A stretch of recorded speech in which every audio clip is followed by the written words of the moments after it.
My full name is Anantaraman.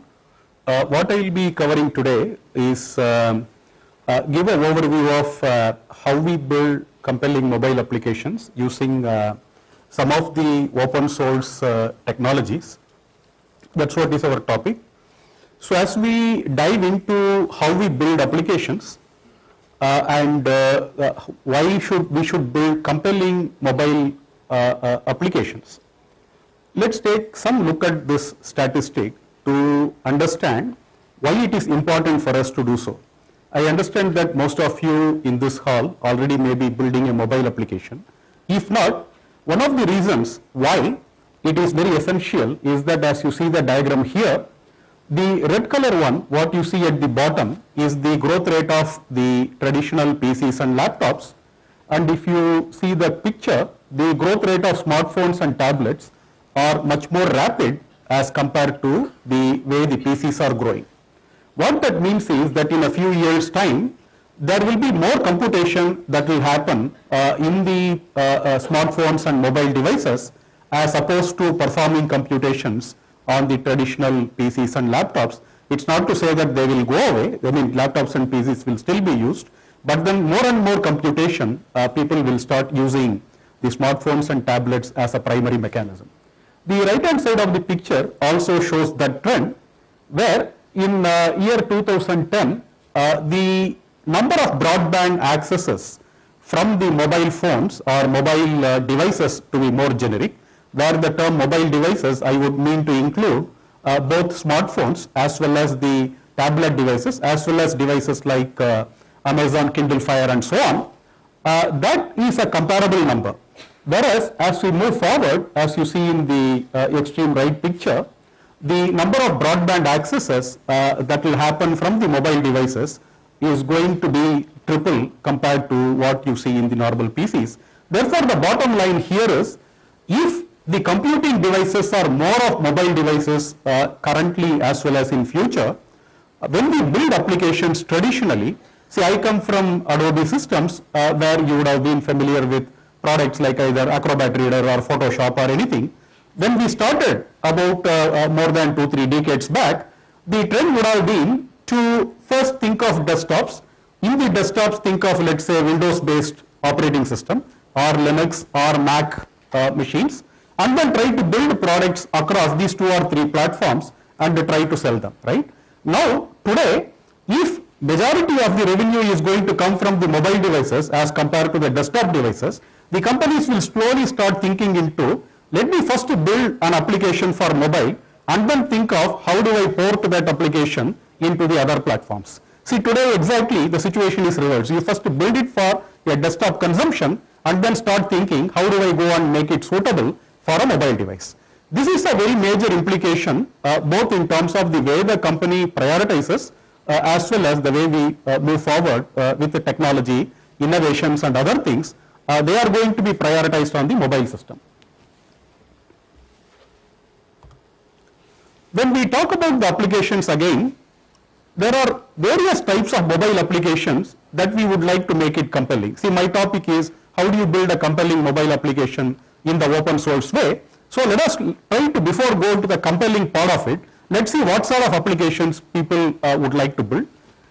There are consumer oriented applications, for example games or restaurant finder and these kind of applications, and then there are social kind of applications, Facebook and so on, and then there are enterprise applications which are getting a lot of traction in the last few years.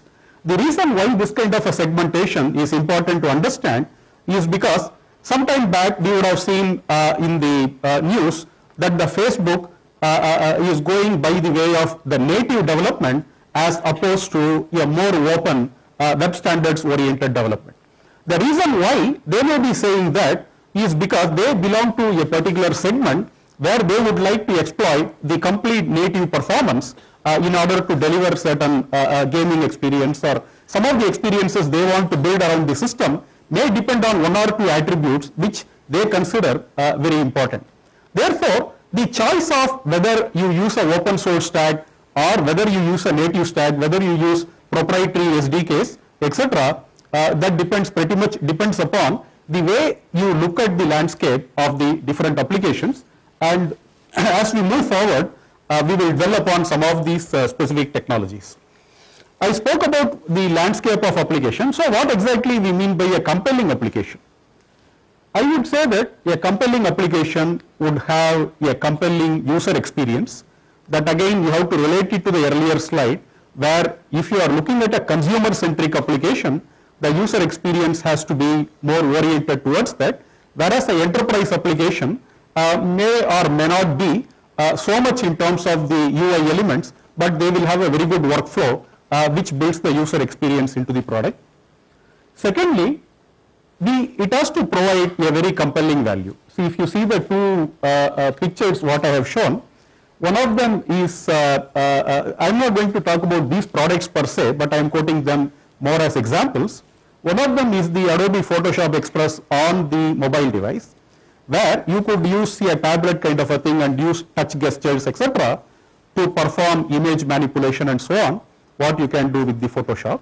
That to me is one example of a compelling use case which I wanted to highlight, because it will be able to give you a very good user experience as well as the utility value.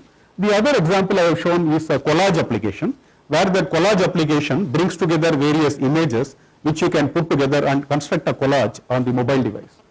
So fundamentally, it has to have a compelling value. That means that it has to either provide a rich information or helps you to do something much better. If we look at this, the attributes of compelling application, we saw that it has to have a good user experience, also it has to have a compelling utility.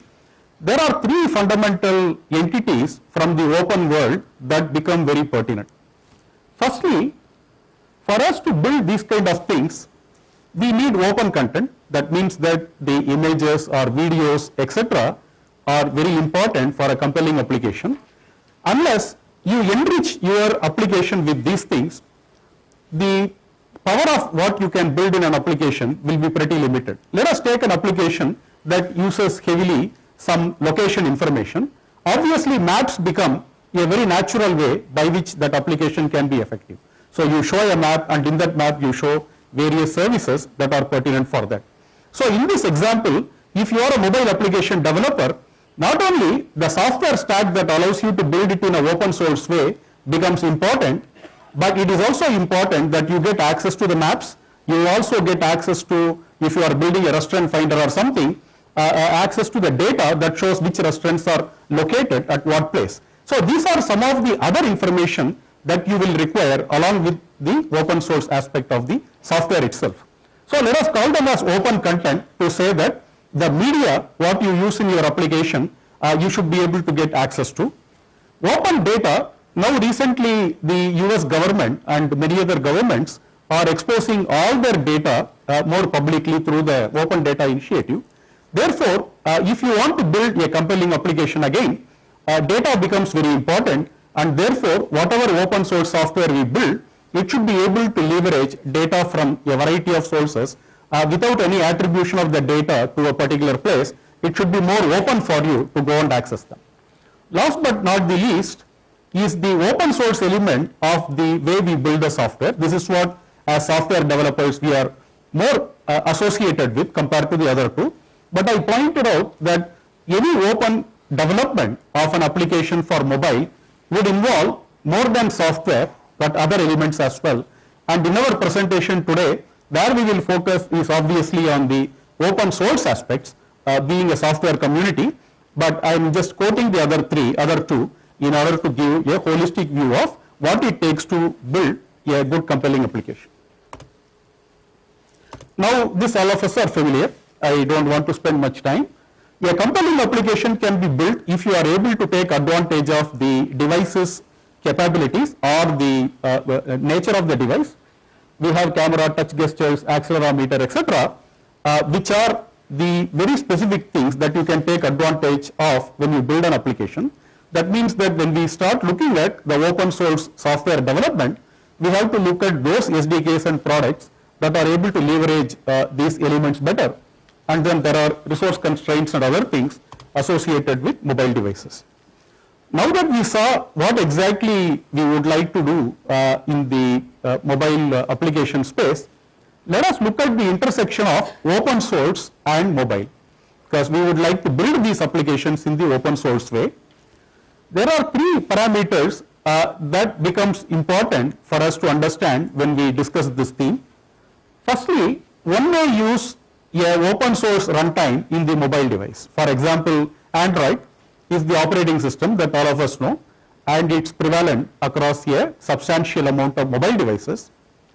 Secondly, you may be using a open source stack for development, Eclipse IDE or many more products that are open source. This includes frameworks like jQuery Mobile, Sencha, so many other things. You may be using them for mobile application development.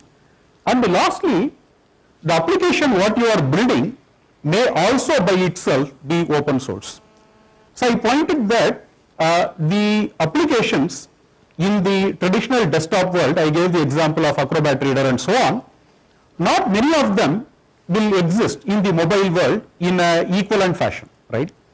So today, the kind of applications that you may see on the mobile may be much more lightweight compared to the way you see it in the desktop because of the capabilities of the device itself.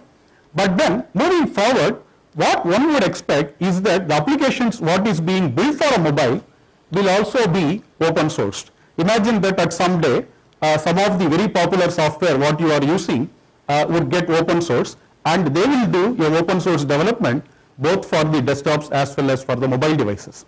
So when we look at the way the desktops themselves evolved over the last 2-3 decades, primarily the open source element started with system software. For example, when I started my career quite some time back, that would have been more than 2.5 decades back, what was open source was predominantly the system software. The GNU compilers were one of the popular open source system software, but most of them, operating systems, compilers, assemblers, debuggers, they were the ones that initially started. Then in the desktop world, after the system software, then the tools like Eclipse and other things, they started evolving to build a more tooling oriented ecosystem, and the applications followed after the tools. Therefore, the phase was you start with system software, then go on to the tools and other frameworks, and after tools and other frameworks, the option what we see here are those technologies that have a unifying phenomenon. Unifying phenomenon means you use that single technology. If you use that single technology, the applications you are guaranteed to run on whether it's a desktop or a mobile. Our focus of the remaining part of this presentation will be more on those unifying technologies, and today the HTML5 and the WebKit and all the other things associated with them is one such area which is open source and very pretty open standards, and at the same time they give you the power which no other native system is able to give you. Let's say you write your application on Windows, for example, or iOS, for example. See, that will run on those devices, but there is no way you can run it right from a desktop to a laptop to a mobile phone to a tablet or Kindle. It will not be able to run across all this. Therefore, the property that the HTML5 and WebKit, some of these technologies have, is that they are open source and they are extremely powerful, not because they are open source, but because they have a unifying phenomenon across all the devices. So, remainder of our presentation would focus on some of these principles. As we get there, let us try to get some nomenclature clear. In the mobile side, you can have installed applications. That's where the mobile became extremely successful. The mobile applications are dominated by installed applications on the mobile. However, this requires native development. That means you have to use either iOS system or an Android system or Microsoft system to program. And more importantly, they also are governed by the rules of the App Store. So if you would like to put some application for use in an Apple device, you will have to go through the Apple's App Store for you to reach out to your customer, and that in fact is one of the drawbacks, I would say. In one sense it's a drawback, in one sense it's also better because you have a better distribution channel, but it also has a side effect of having a control element into the what you can go and publish. and that also attracts 30% of the revenue what you can make to be shared by the distributing channel, which is the App Store. The second model is that we can have pure web applications. This wasn't very popular when we started the mobile application revolution. It was skewed more in terms of the native, but this is an area that is improving substantially. Why the browser-based application weren't very popular earlier was also partly because the way the web pages can show up in your mobile device is an issue. People had to build different kind of web content in order to be consumed by the mobile devices. That is one issue. The second issue was that the speed of broadband, where everything you have to fetch from the web, on mobile broadband was pretty slow compared to the what you can get in the desktop. But as the things progress, where the broadband speeds have substantially improved, and also with HTML5 technologies, where you have media query and many more techniques that are available, it is possible for us to adapt the web content for different multi-screen or mobile devices in a way where it becomes very compelling for you. And therefore, whatever I stated that web applications weren't popular was a statement of the past, but then as we move forward, this is another area that's catching up. And that some of those areas are where the open source has a lot more power as compared to the native. Lastly, there is also a hybrid approach where you would like to have an installed application so that you don't have to go to the web for fetching the content every time, and at the same time you would like to build the application with traditional web technologies, primarily for the reason being it is very difficult to write an application on 6 or 7 different platforms. So you have some 6 or 7 different platforms like Android or iOS or BlackBerry or Windows and so on.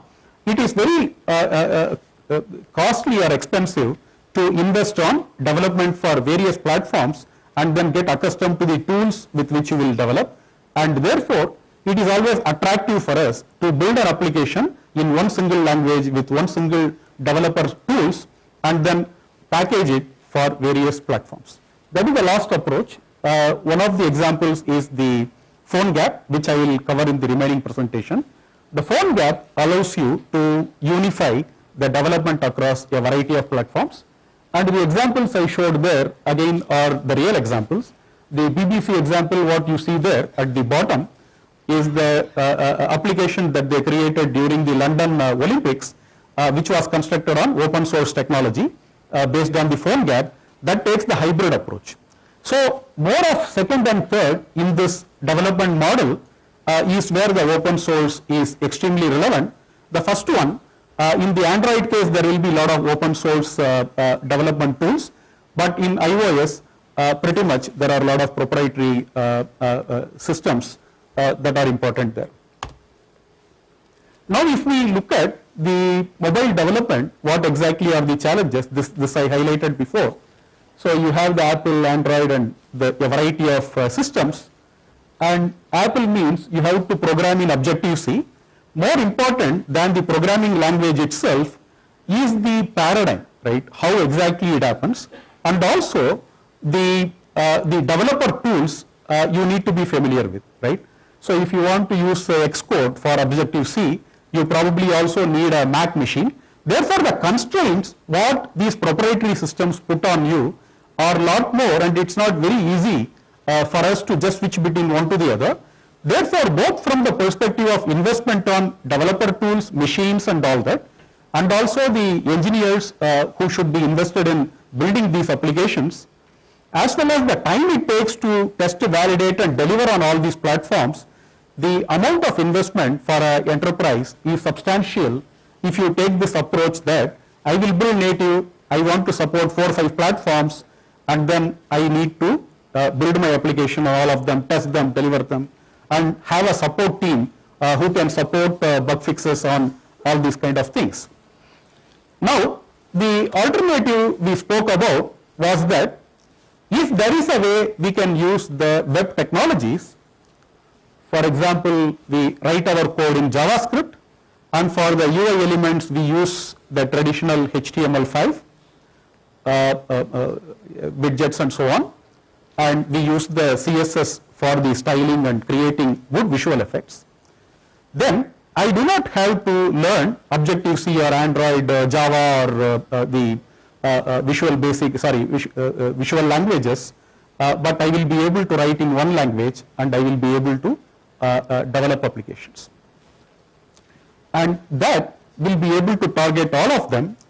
The reason why this is possible is because I pointed out that how in the desktop world the proprietary operating systems are much more dominant as compared to the open source things. See, Linux is nowhere compared to the Windows and the other proprietary operating systems on the desktop world.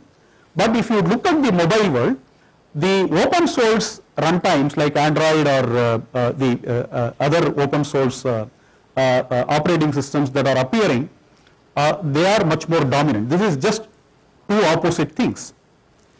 In the same way, in the desktop world, the browser incompatibilities between Firefox and IE and Safari and so on, they are a lot more complex problem.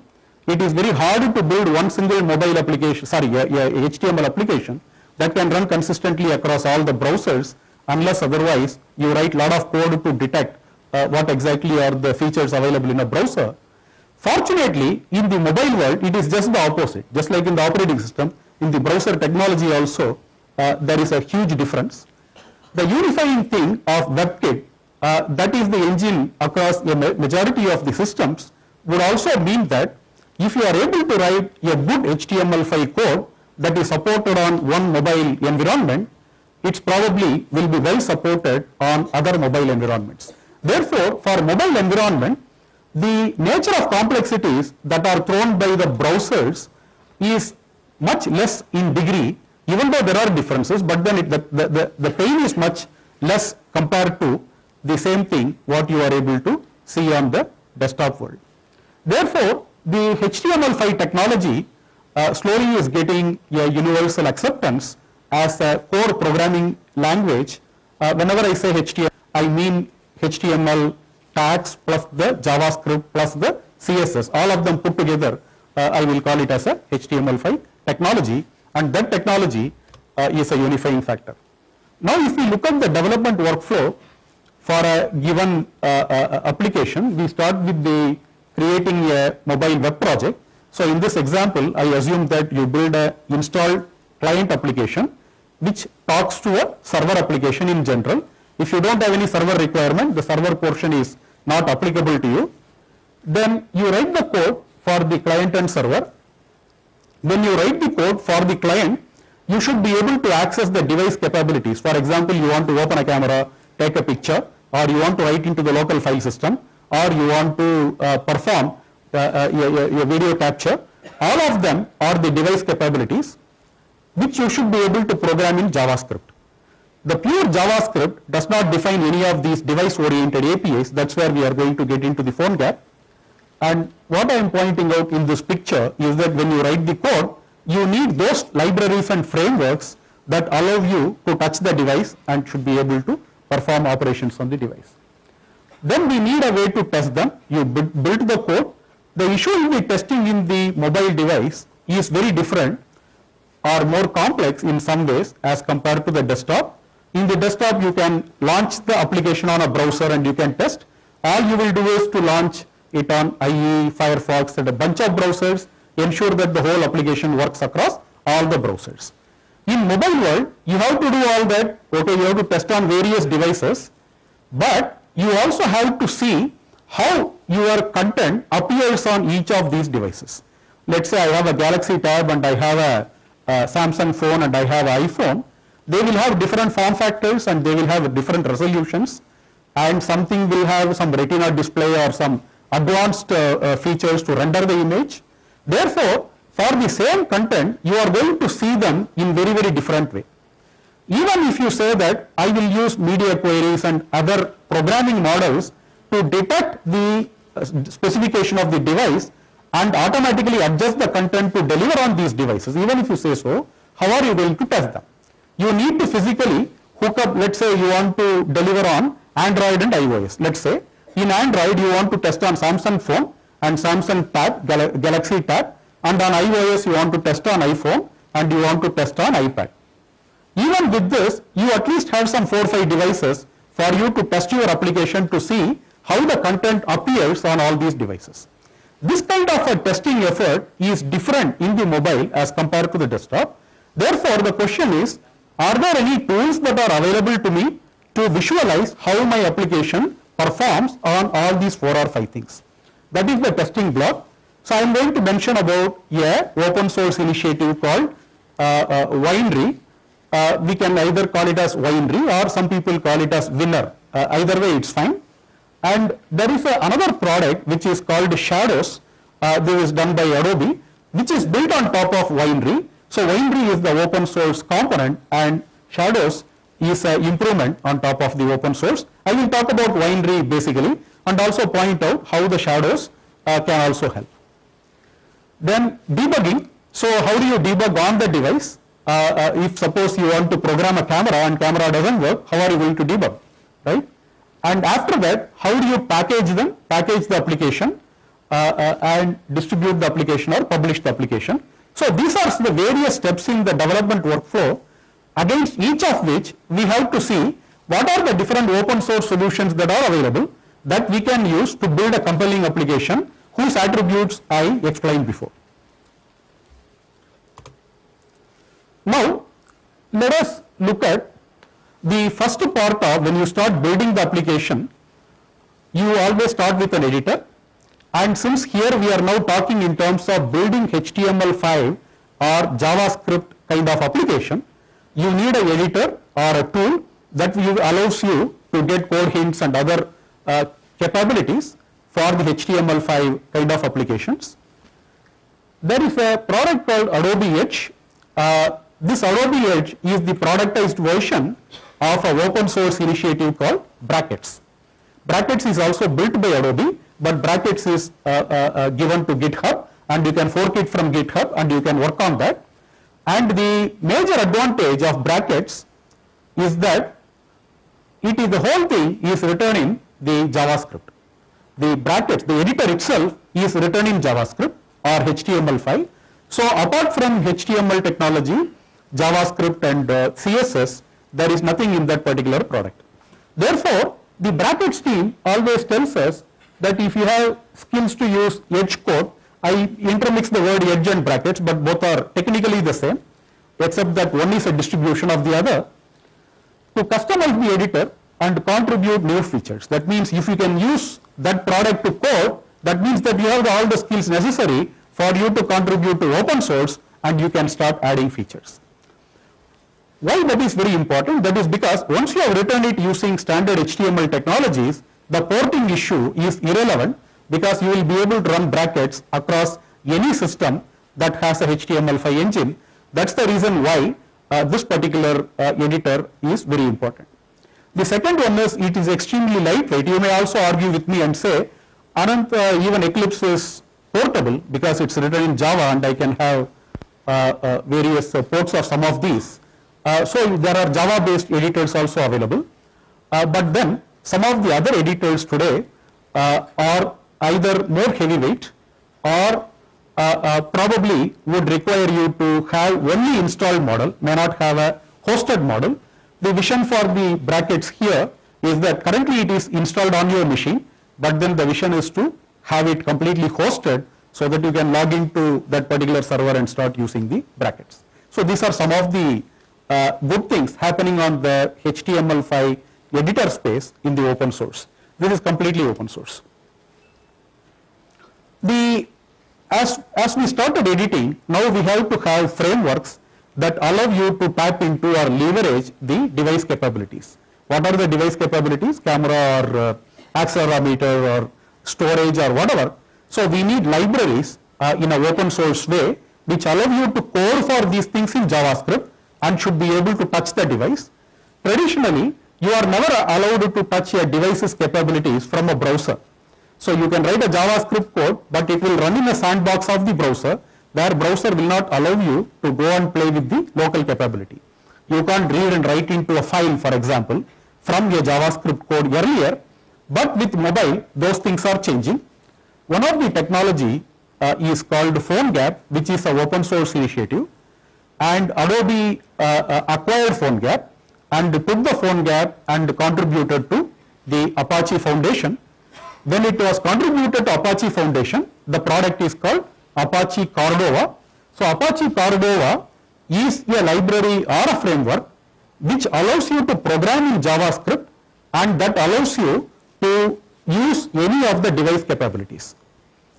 For example, you want to get a picture, you can say get camera, and then you can say get picture or something. So these are the APIs that are available to you in JavaScript.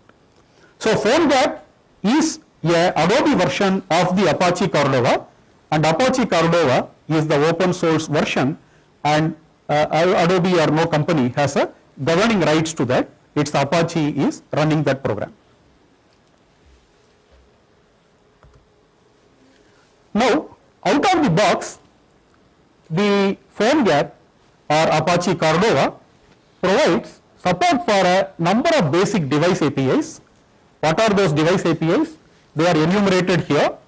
So you can control the accelerometer, camera, and capture is a API for capturing images or video, and compass, connection, contacts, and so on.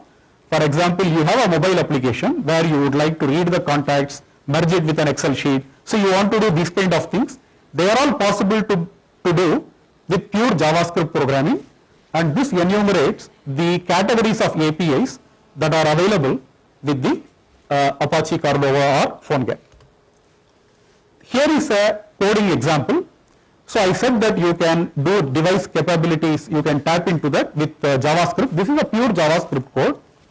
So as you see here, there is a on button click. Okay, what we are doing is to say navigator.camera.getPicture. So on button click means, assume that you have written a HTML file and you have placed a button in the HTML file, and the event handler for that button is that on button click. So when you click that particular button on the HTML file, this routine comes into play, and this routine says camera.getPicture. Camera is the camera object, and getPicture method of the camera object allows you to take a picture from the camera, and these are asynchronous routines, and you always pass to these routines two functions. One is a success function and the other is a failure function. Then on success is the success function. What you are doing in this example is that you are taking that image, what has been captured by the camera, and you are assigning it to an image variable on the HTML page. Therefore, if you want to take a picture and show it in a web page, it is as simple as calling a JavaScript method and then assigning it to a HTML tag. In this example, a image tag. You can say source equal to whatever URL that you fetched, and that will show the picture. This is just an example. There are tons of more advanced examples that are available, and they are all public and open, what we can look at. Now let us look at how the Apache Cordova itself works internally. We started with saying that you start coding in the HTML model. That means that you write your code with HTML tag, CSS, and also the JavaScript, right? That's your code. Just like in Android, you write the Java code and you have the assets and all, and you package it with APK file. How do you start doing here? You write all your code in JavaScript and HTML. That's your code. That's at the core what you see. This code is integrated by the PhoneGap with a native component called WebView. And this is the unifying factor, because the WebView component is available in the same way pretty much across all the different platforms. It's available on iOS, it's available on Android, available on Palm, available on Windows, and so on. And what this WebView does is that WebView contains a WebKit engine built in. That means that this WebView can interpret or execute the JavaScript and HTML. So that's what is the outer layer. This also means that if a JavaScript code should find a way to reach the native capabilities, it is reaching that through this outer view of native WebView. So it uses this outer box to reach out to the native, That's what you see in the third layer here. In the third layer you see native APIs. So ultimately if you want to take a picture or write into the storage, they have to be done by the native system, right? But what we have done is to layer that through the native web view, so that there is a bridge between the JavaScript code and the native code. Using this bridge, the PhoneGap is able to allow you to go to the native, get that function executed, get the return values back. And the native applications API itself, all of them are bundled into the package. Either it can be a APK package for Android or IPA for the iOS and so on. Ultimately, your application is packaged as some of the native packages. This is the way the PhoneGap internally works. Therefore, the PhoneGap is nothing but a couple of things in a broad way. One is the JavaScript API layer. That API layer is what integrates with your application, and there is other layer which is a native layer, and native layer and the JavaScript API layer are tied together through a bridge that happens through the WebView component of the system. Since the WebView is available predominantly, essentially in all the platforms, you will be able to perform this kind of things on all the platforms. Now we talked about how do you write a JavaScript code and how do you execute that on a device, right? To perform device capabilities like camera, storage and all that. The key question now is, how do you go and debug such a thing, right? Because it contains a model of how it works with the device. If something doesn't work, how do you go and debug a PhoneGap application as opposed to a native application? Native application debugging, we are all familiar. We know how to run a Android's Java debugger and then debug any Android application. But how do you go and debug this kind of an application? Since I pointed out that this entire application is a HTML application, you can use your browser to debug. So you run it on your browser. For debugging HTML, there are excellent tools available. The Firebug in the Firefox, or Google developer tools in the Google Chrome, or some of the two very advanced developer tools that are available, with which you can set a breakpoint, execute portions of the code and so on, and that will be applicable even here. Now the main issue is, while this whole HTML JavaScript code of my application predominantly may be running on the capable of running on the browser also, there are portions that make references to the device which are not applicable to the browser. That means that you can't take a PhoneGap application just to run it on a browser and start debugging it, because the browser on a desktop doesn't have a mechanism to run the device oriented APIs. In such a case, what will you do? So my point is that majority of it you can still debug with the desktop browser, but there is a portion of the code of your application that you cannot debug with the desktop browser. In such cases, what will you do? For that, there is a good technology that's available. Again, this is an open source product. This is what I was telling. It's a Winery. We can call it as a Winery.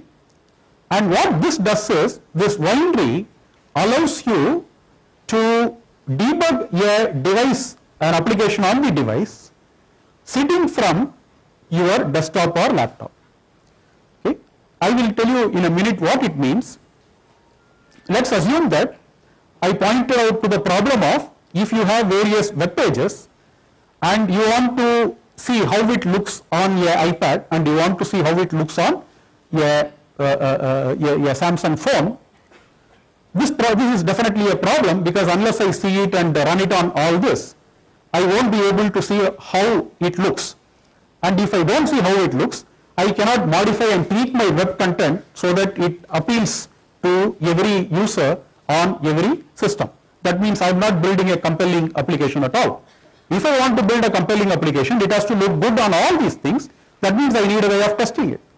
Okay? I also talked about PhoneGap, where not only you will have your look and feel kind of a thing, but also you can tap device capability that I mentioned already. Now with such an application I got it, but how do I go and test and debug?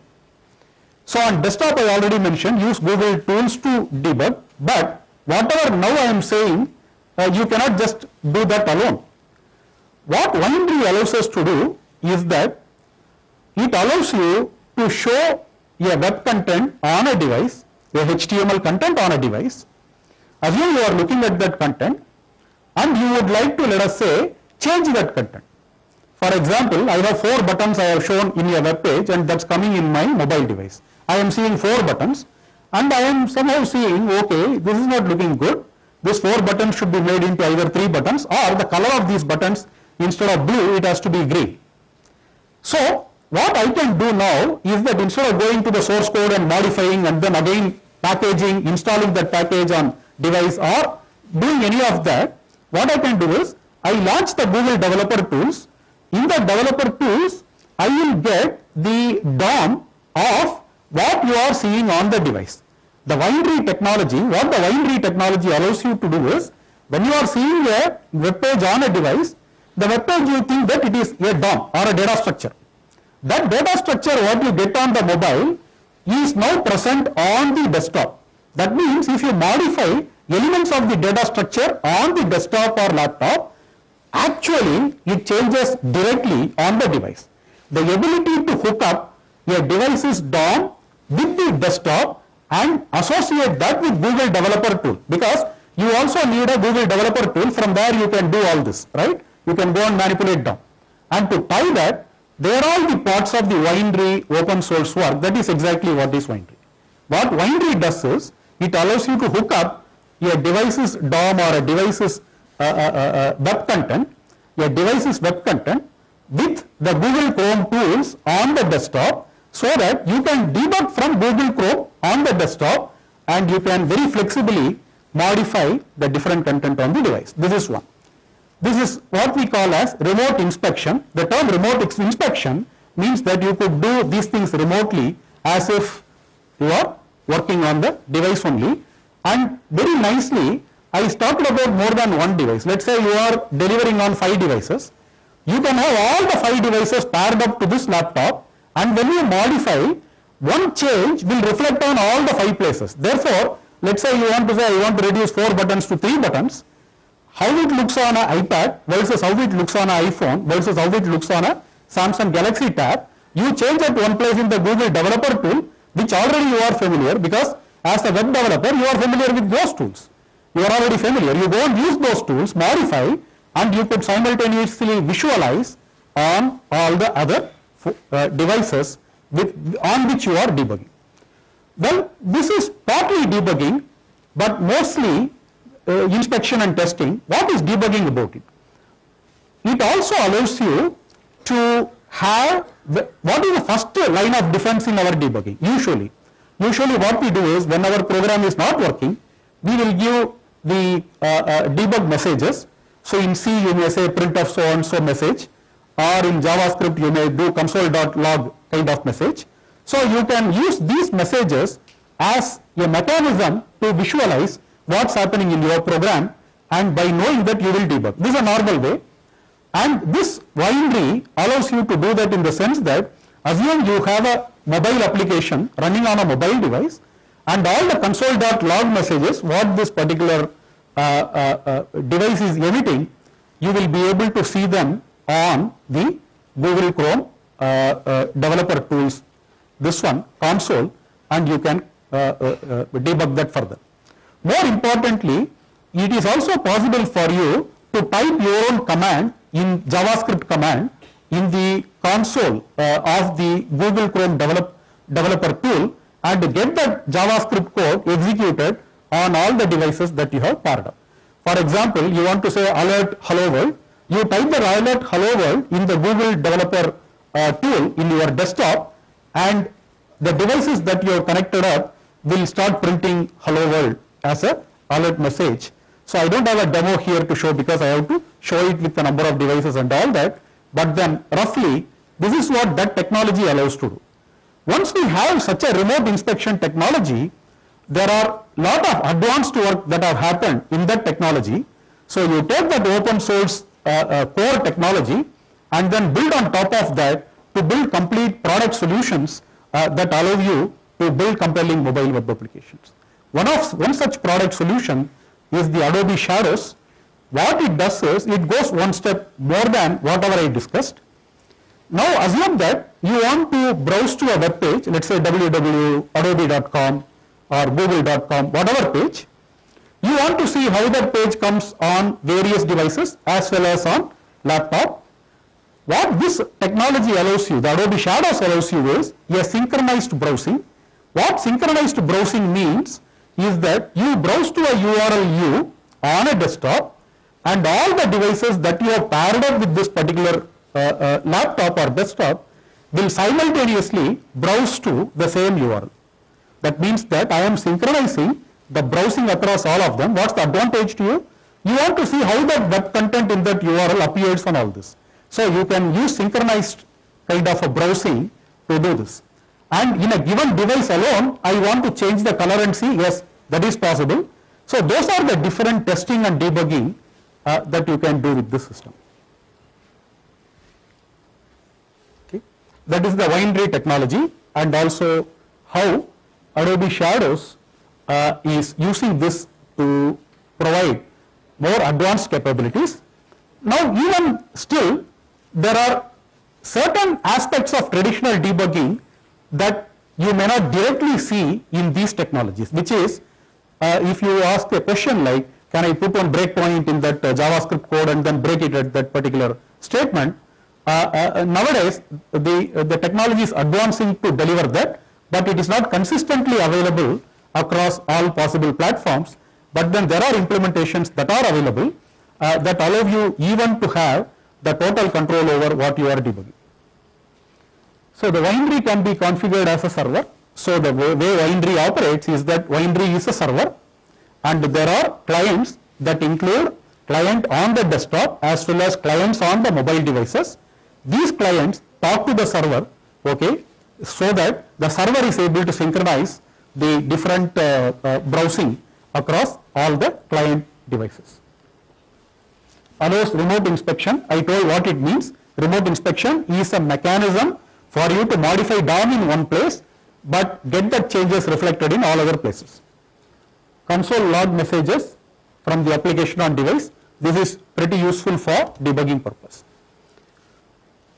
Now I will also would like to give a insight into, suppose you are using these HTML technologies, but the JavaScript API, what has been given to you from the library, the example I took is the PhoneGap, is not adequate, because PhoneGap can only give a common denominator across a variety of platforms. If some platform has a very peculiar feature that's not available on another platform, obviously you will not find that as a part of this library. In such cases, how do you go and support it? You support it by writing an extension or a plugin to that library. The Adobe PhoneGap allows you to extend the framework for your custom purposes, and for added functionality, PhoneGap provides a plugin mechanism, includes OS specific code and library. So basically the plugin has two elements to it. One element is you should define the JavaScript interface. That interface is what your application writer will use, and you will also have to write a native code that implements that interface. So if you build these two, building this plugin is very, very straightforward. As an example, just a couple of weeks back, I myself wrote a plugin for extending PhoneGap to integrate with Dropbox. So in this example, as I pointed out, you can have a PhoneGap API for file I/O. Let's say I want to read, write files or directories, delete directory, all that. I wanted to have an API where if I say create directory, and if I just say provider equal to Dropbox, instead of creating the directory in my local device, it has to create on the Dropbox. So I wanted to build a generic library that is more agnostic to the underlying file system model, but gives you a JavaScript API. That JavaScript API allows you to perform the file I/O on cloud as well as on the local device.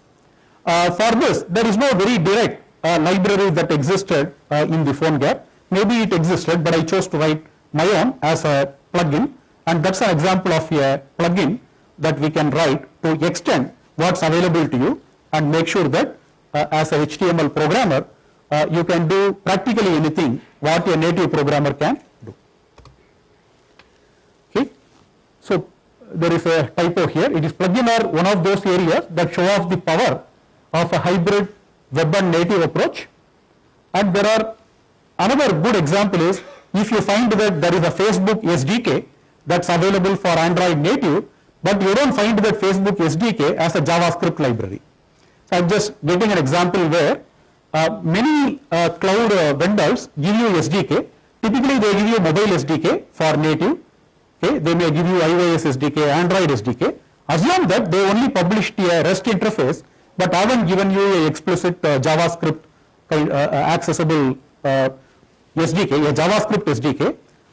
You can probably write a plugin for those kind of things and integrate with PhoneGap so that with the rest of your application you will be able to use these things also. Those are some of the use cases of where the plugins are useful or the extensibility of a framework is useful. Those are the examples. The last but not the least is that now I have built the application and I have also tested them with the technologies whatever I pointed out. Now I want to create a package and I want to deploy on the device. So APK package is for the Android, and similarly others will have their own standard. And for this there is a cloud service available called PhoneGap Build. The input to this cloud service are all your application code. The output from the service is the packaged form of this application. So you give all the HTML, CSS, JavaScript code, the PhoneGap Build will package them and then give you a APK file. This is a diagrammatic representation of how that PhoneGap works. To conclude, as open source people and also mobile developers, what are the things we can do, right? We can contribute to open source software for mobile systems, such as system stack like Android, WebKit, all those things. As I mentioned before, Adobe has huge contributions done in the WebKit, particularly on the design space, in the CSS shaders and those kind of areas. That's one very good opportunity. Frameworks and SDKs, Apache Cordova that I discussed as PhoneGap in this presentation, and Apache Flex, Binry, Winery, and jQuery mobile. So there are a bunch of things. It's hard to enumerate everything, but this gives you a flavor of where to really contribute. Contribute to data and content. This I mentioned before. Without data and content, just the software alone is inadequate if you want to build a compelling application. Lastly, some of you can probably guide students or encourage them to build open source technologies and contribute in a big way to the open source aspects of mobile computing. It is a very, very exciting field, as I mentioned in my very first slide, and it's a green field. In the desktop, we started with system software, then moved on to various phases. The same opportunity becomes us on the mobile space. So as open source people, there is a tons of opportunities that we can leverage upon.